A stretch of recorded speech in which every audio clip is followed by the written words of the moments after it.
Duterte, nag-sorry na. Pero yung pinaka-biggest question dito is, gaano nga ba kasincere itong si Mayor Baste Duterte sa paghingi ng tawad dito kay President Bongbong Marcos.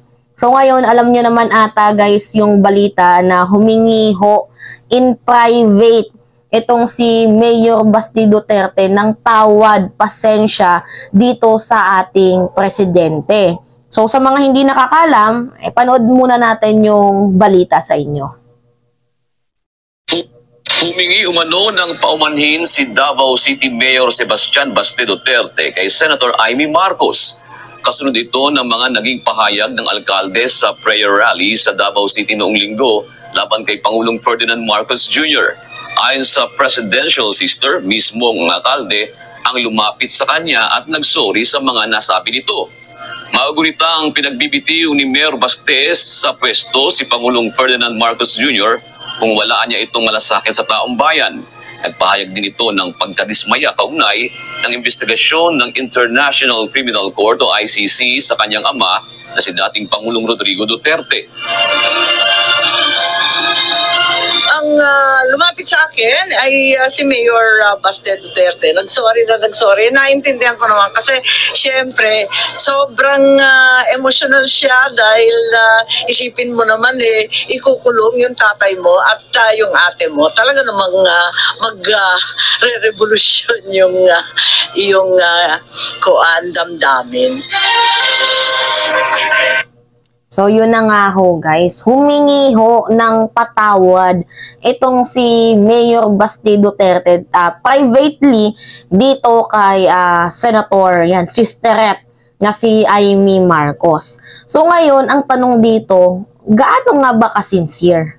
And bakit kay Senator Amy Marcos ka humingi ng sorry at hindi dito sa ating Pangulo? You know what? Damage has done. Hindi mo na mababago sa isip ng mamamayang Pilipino kung gaano ka kabastos. Hindi mo na din, hindi mo na mababago sa isip ng mamamayang Pilipino kung paano mo winalang hiya ang ating presidente. Gago ka pala eh. Imagine, magsusorry ka privately dito kay Amy Marcos, tapos winalang hiya mo on public itong si President Bongbong Marcos. Abay, huwag naman ganun. Mababa ka pa lang, wala ka pa sa naging level ni President Bongbong Marcos, tapos ganyan ka kung walang hiyain mo itong ating Pangulo. Sino ka? Mayor ka lamang. Presidente yung pinagre-resign mo. Tapos gusto mong mag-resign si President Bongbong Marcos, tapos gusto mo ipalit yung ate mo. Ganun ba yun? Hindi nga 125 million within 11 days, hindi niya nga masagot ng maayos. Tapos, gusto mong siya pang pumalit? Hindi na nga kami nagtitiwala dyan sa ate mo eh. Biruin mo, DepEd Secretary, itong si Vice President Sara Duterte, pero yung hinawakan niyang departamento, ang bobo. Imagine that, hindi ka ba nahiya na humihingi yung ate mo ng 100 billion para daw solusyonan ang issue dito sa DepEd? Tapos nung alam niyang hindi naman talaga kaya niyang masolusyonan, sasabihin niya na medyo hindi pa sapat ang kanyang kaalaman. Tapos wag daw tayong mag-expect ng magandang result dito sa PISA. Abay naman yan, Baste. Ito, advice ko lang to Bakit hindi ka na lang mag-public apology? Oo, yun yung mabisang paraan para kahit papano mapawi yung galit ng sambayan ng Pilipino sa'yo. Bakit hindi ka na lang mag-public apology? Aminin mo na nagkamali ka. Wala namang masama kung tanggapin mo yung pagkakamali mo. Walang masama dyan, hindi nakakababa ng pagkatao yan. Hindi ka nagiging mukhang talunan dyan tingnan.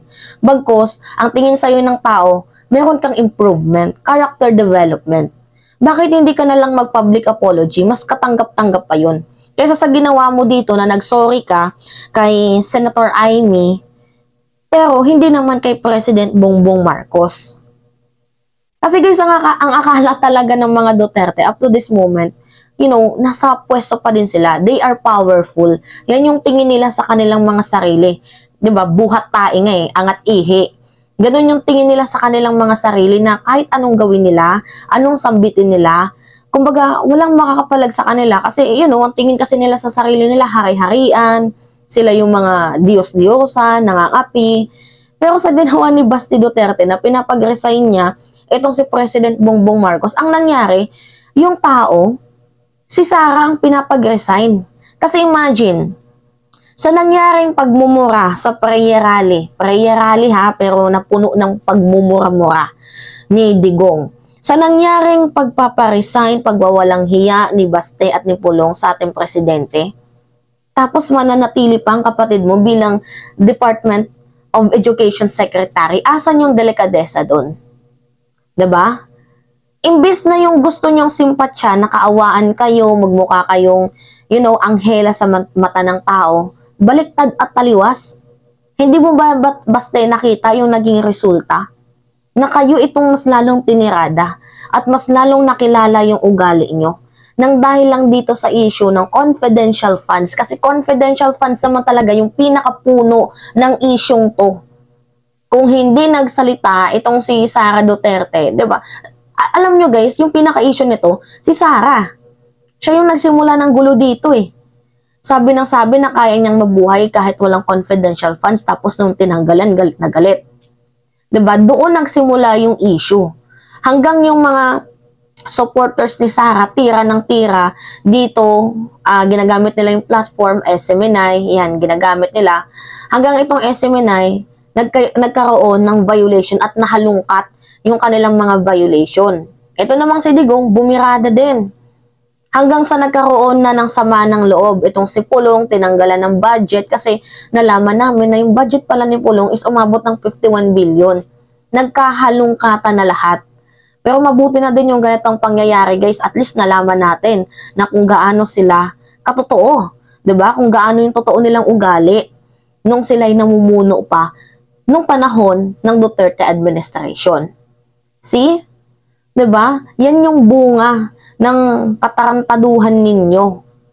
Kagaya nga ng sabi ko sa inyo, walang sekreto ang hindi nabubunyag. So ngayon, the really question here is, gaano ka ka-sincere sa pag-sorry mo kay President? At bakit ikaw lang ang nag-sorry? Etong tatay mo hindi.